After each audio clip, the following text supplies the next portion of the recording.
Hello students, in today's lecture I will be discussing about the process of microsporogenesis, the development of pollen grain and the structure and its characteristic properties. So first, what is microsporogenesis? So microsporogenesis is the formation of microspore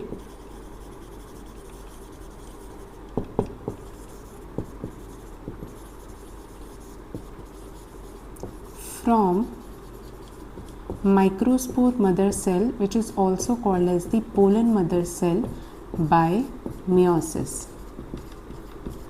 So by definition, microsporogenesis is formation of microspore from microspore mother cell or pollen mother cell by meiosis.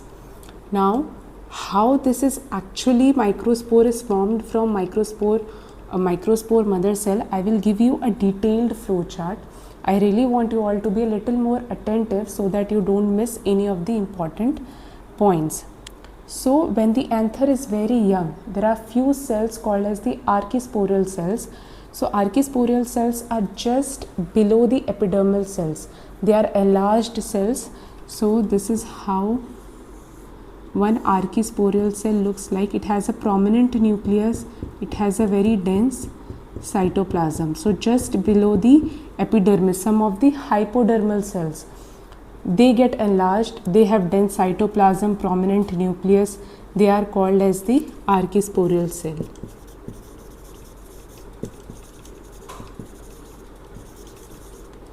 These archisporal cells divide periclinally.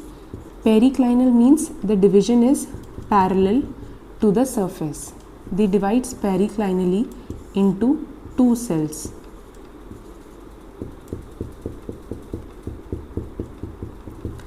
The outer cell is called as the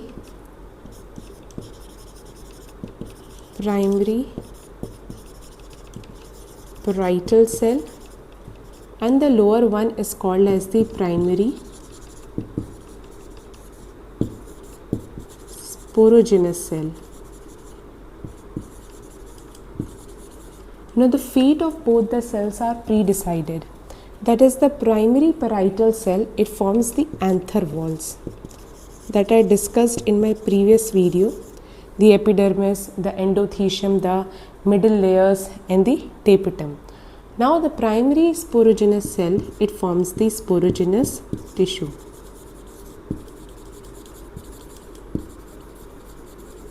It forms the sporogenous tissue. So these archisporal cells, they are also diploid. So these cells, the division is all happening mitotically. So till here the sporogenous tissue is also diploid. Okay. Now some cells of the sporogenous cell, they differentiate. Again they divide mitotically to produce the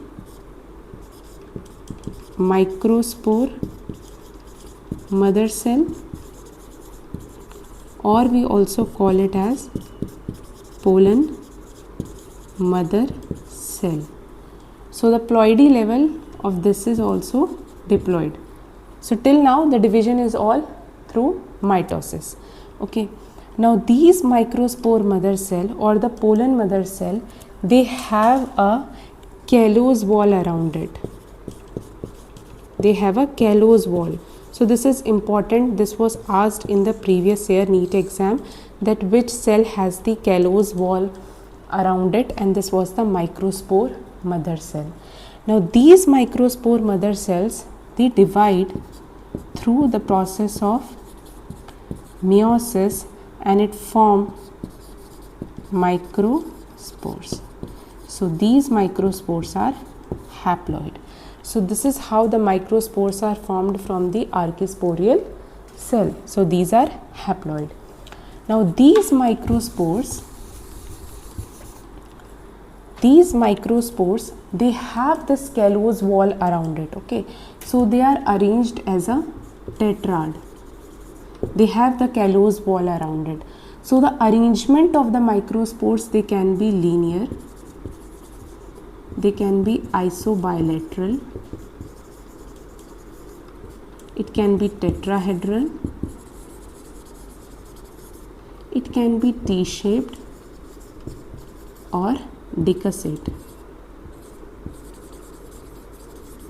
means linear means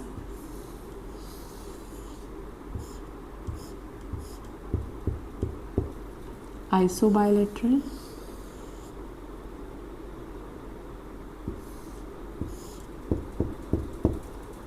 tetrahedral, triangle shape, T shape,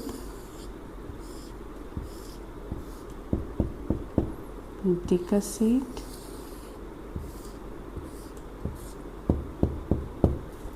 so this can be the arrangement of all the 4 microspores. Now later the callose wall around the microspore tetrad, this is dissolved by the enzyme callase, which is again synthesized by tapetum, and the individual microspores are released. Individual microspores are released. Okay, so this is how the microspores are formed. Next I will show you how the microspores, they are developed into the pollen grain. So the pollen grain development. So now how the pollen microspore, they form the pollen grain.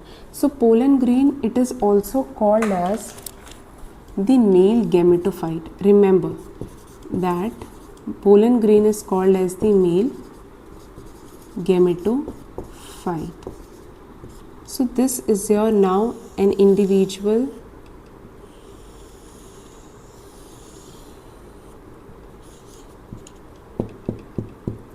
microspore. So this microspore now divides through mitosis. Okay, this is haploid. Okay, undergoes mitosis, but generally the mitosis that occurs, there is a symmetrical spindle fiber is formed, so that when the cell division occurs at the end, the 2 cells are equal. But here there is an asymmetric spindle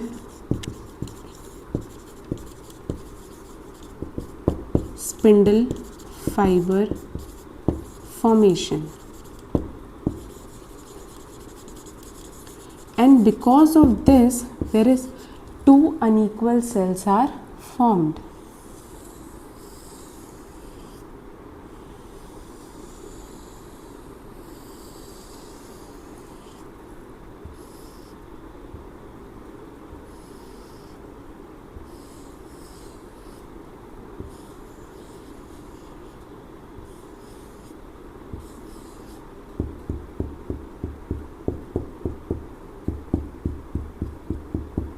There are 2 unequal cells are formed.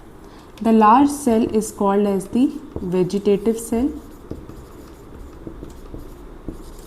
and the small one is called as the generative cell. Now these vegetative and generative cell, at this stage we call this as a pollen grain. Okay. Now in majority of the angiosperm, you can say in 70% of the angiosperm, the pollen grains are shed at this 2-celled stage. Okay? You have one vegetative and one generative. The rest 30% of the angiosperm, it is shed at the 3-celled stage. Means here the generative cell divides again through mitosis, divides and form 2 male gametes.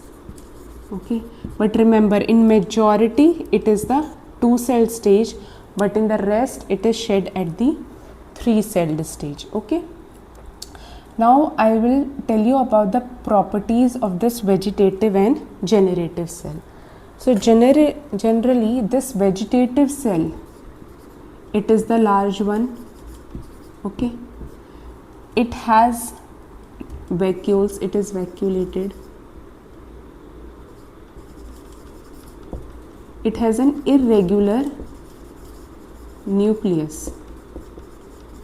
You can see I have made in the figure also. It has an irregular nucleus, and its role is that it helps in germ tube formation. This is important, okay? So vegetative cell, it helps in the formation of germ tube. However, the generative cell, it is the small cell. It also has a dense cytoplasm. It has oval or spherical nucleus, and its role is that it forms the two male gametes. Understood? So the vegetative cell, it helps in germ tube formation, and the generative cell helps in the formation of the two male gametes. Okay, so now I will show you the detailed structure of a pollen grain. So a pollen grain structure, if you see under the microscope, it has an outer thick wall which is called as the exine, which is discontinuous. Why I said discontinuous? Because at some places it is absent, and those regions are, those apertures are called as the germ pore, where the exine is absent. Now the inner layer is called as the intine. Okay, the inner layer is continuous, it is thin. Now inside you have the generative nuclei and you have the vegetative nuclei. The vegetative nuclei, since it helps in the formation of germ tube, we call this as a tube nuclei. The generative nuclei generally floats in the cytoplasm of the vegetative cell. Okay, and these are the vacuoles. Now the characteristics of exine and intine. So the exine, it is made up of sporopollenin. So its precursor, as I mentioned in my previous video, was synthesized by tapetum.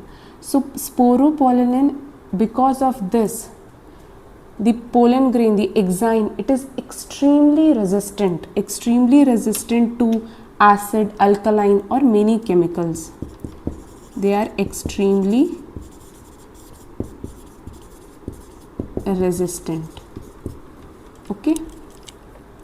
Now because of this sporopollenin only, the pollen grain can be preserved for many generations in the pollen banks. They can be preserved, their fossils can be made because of this sporopollenin. Okay.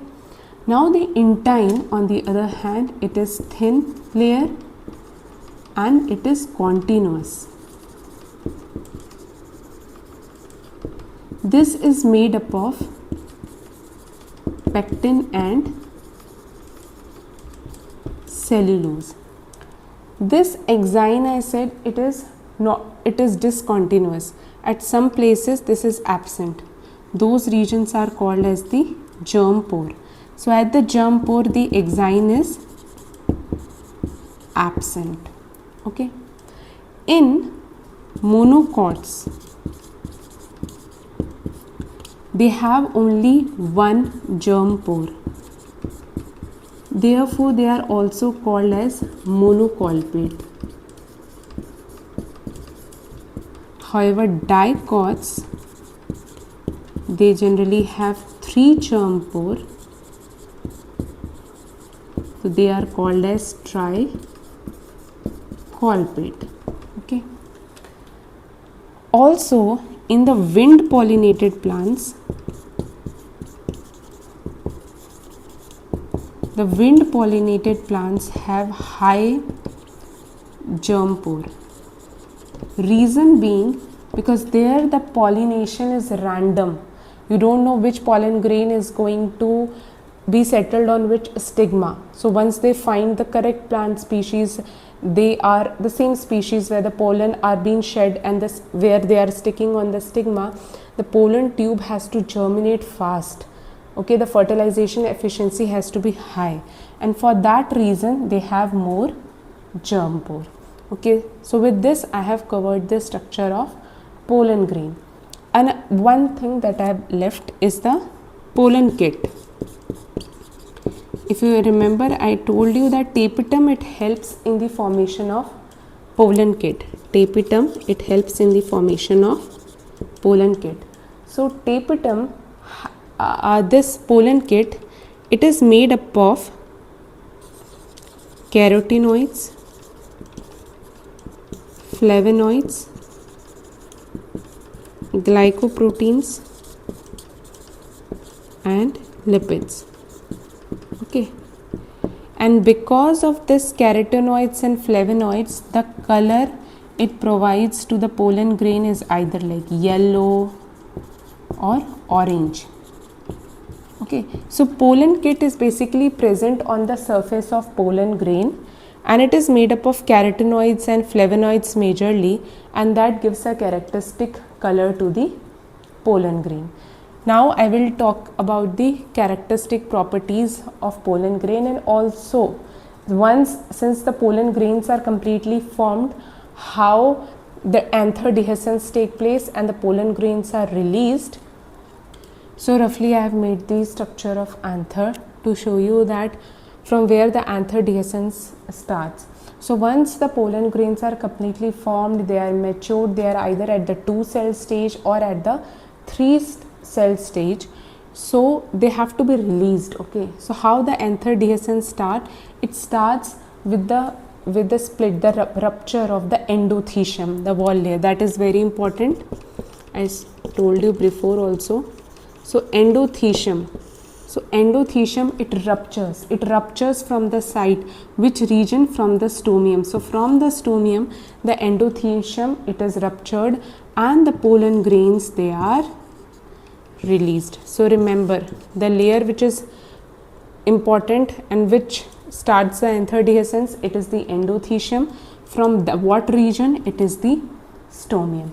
Now I will tell you about the properties of pollen grain. So first we'll talk about its viability. Okay, so first about the viability. So generally the viability of pollen grains, it varies with the different plant species. For example, in the leguminous plant, the pollen can be viable for 6 months. Whereas in some plant species like in rice or wheat, they can be viable for only 30 minutes. So the viability basically varies with the different plant species. But pollen grains, they can be preserved, they can be kept for further study, for breeding in the pollen banks, and that can occur because of the process of cryopreservation.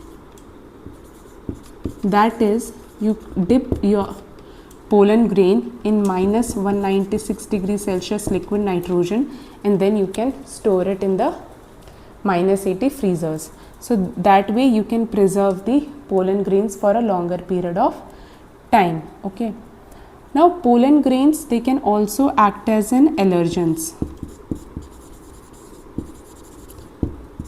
So for example, some plant species, for example like Parthenium